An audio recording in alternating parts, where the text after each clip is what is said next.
কথা রুদ্রমূর্তি নিয়ে সবাইকে জানিয়ে দিল আমার সন্তানকে যে ক্ষতি করতে আসবে আমি তাকে ছেড়ে দেব না। হ্যাঁ বন্ধুরা, কথা ধারাবাহিকের আজকের পর্বে ধারাবাহিকের শুরুতে আমরা গুহবাড়িতে দেখতে পাই সবাই ড্রয়িং রুমে বসে আছে।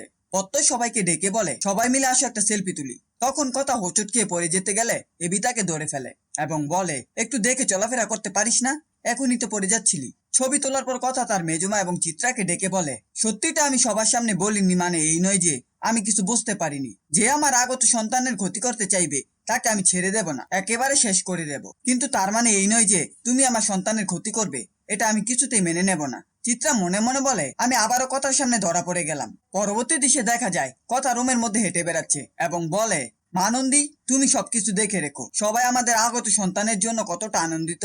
আমাদের সন্তান যেন ভালোভাবে ভূমিষ্ঠ হয়, তুমি সবকিছু ঠিক করে দিও। কিছুক্ষণ পরে এবি এসে বলে পুরো বাড়িটা বেবি কেয়ারিং করতে হবে। কথা অবাক হয়ে বলে সেটা আবার কিভাবে করতে হয়? এমন ভাবে বলছেন মনে হচ্ছে কিটু কালকেই আসবে।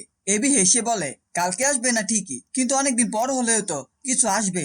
তার জন্য আমাদের একটা সুন্দর পৃথিবী উপহার দিতে হবে, কারণ আমি ভালো বাবা হয়ে দেখাবো আর তুই ভালো মা হবি, তাই না?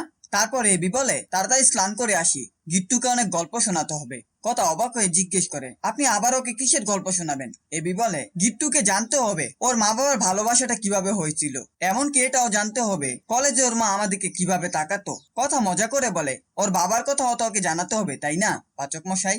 পরবর্তী দৃশ্যে কথা সকাল সকাল ফ্রেশ হয়ে পুজোর ঘরে এসে মানন্দীর সামনে বলে আমাদের আগত সন্তানের জন্য সবাই কতটা এক্সাইটেড, তুমি সবাইকে ভালো রেখো, আমাদের সন্তান যেন ভালোভাবে পৃথিবীতে আসে। এরপর পিসিয়া জুনি ঋতুপর্ণা এসে বলে তুমি যে সিঁড়ি বেয়ে নেমেছ এটা যদি এবি জানতে পারে তাহলে কিন্তু খুব রেগে যাবে। কথা বলে সব সময় কি খাটে নড়াচড়া না করে শুয়ে থাকা যায়, তোমরাই বলো। পিসিয়া বলে হ্যাঁ এটাও ঠিক বলেছ, তবে তুমি হালকা কাজগুলো করবে আর আমরা তোমার সাথে হেল্প করব।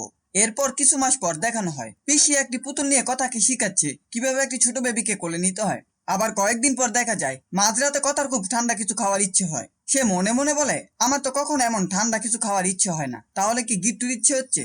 এদিকে এবি জেগে গিয়ে জিজ্ঞেস করে তুই এত রাতে কোথায় যাচ্ছিস? কথা বলে আমার অনেক ঠান্ডা কিছু খেতে ইচ্ছে করছে, তাই আমি রান্নাঘরে যাচ্ছিলাম। অন্যদিকে এবি তার ভাই বোন সবাইকে ফোন করে ডেকে আনে।